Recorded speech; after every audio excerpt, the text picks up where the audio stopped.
एक समय की बात है। एक शांत और सुंदर गांव में दो मेहनती भाई रहते थे, रमेश और सुरेश। मिट्टी की खुशबू, खेतों की हरियाली और पक्षियों की आवाजों से भरा ये गांव उनकी जिंदगी का सबसे प्यारा हिस्सा था। लेकिन किस्मत को कुछ और मंजूर था। उस साल गांव में भयंकर सूखा पड़ा। तालाब सूख गए, कुएं खाली हो गए, खेतों की फसलें झुलसने लगीं। अगर ऐसे ही पानी कम होता गया तो हमारी तो पूरी फसल ही बर्बाद हो जाएगी। हाँ भैया, अब सिर्फ एक ही कुआं बचा है, वही हमारी उम्मीद है। शुरू में तो दोनों भाई बारी बारी से पानी का इस्तेमाल कर रहे थे, लेकिन जैसे जैसे पानी कम होता गया, शक, डर और लालच मन में घर करने लगा। सुरेश, तुम जरूरत से ज्यादा पानी इस्तेमाल कर रहे हो। नहीं भैया, मैं तो अपना हिस्सा ही ले रहा हूँ, आपको ही हिसाब नहीं आता। बात छोटी थी, पर गुस्से ने उसे बड़ा बना दिया और देखते ही देखते दोनों भाइयों के बीच जोरदार झगड़ा शुरू हो गया। हमेशा तुम ही ज्यादा पानी लेते हो और आप तो हर बात में शक करते हो। अरे ये क्या हो रहा है, भाई भाई में ऐसा झगड़ा।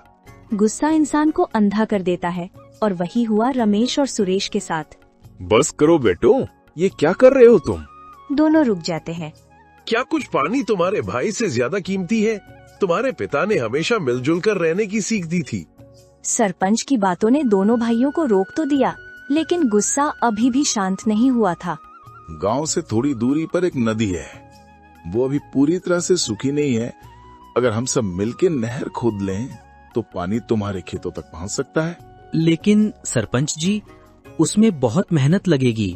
बेटा, अगर तुम दोनों लड़ोगे तो सब खो दोगे, मिलकर मेहनत करोगे तो सब बचा लोगे। भैया, शायद हम गलत थे। हाँ सुरेश, गुस्से में हम बहुत आगे बढ़ गए।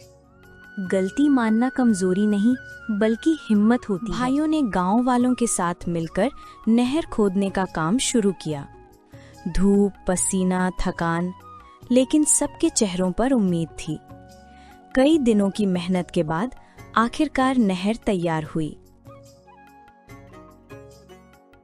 भैया देखो, पानी आ रहा है।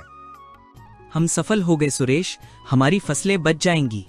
मेहनत और एकता ने असंभव को संभव कर दिया। वाह, नहर में पानी आ गया। देखा बच्चों, एकता और बुद्धिमानी से हर समस्या का हल मिल जाता है। उस दिन के बाद रमेश और सुरेश ने कभी झगड़ा नहीं किया। उन्होंने सीख लिया कि रिश्ते पानी और जमीन से कहीं ज्यादा कीमती होते हैं और मिलकर काम करने से हर मुश्किल आसान हो जाती है।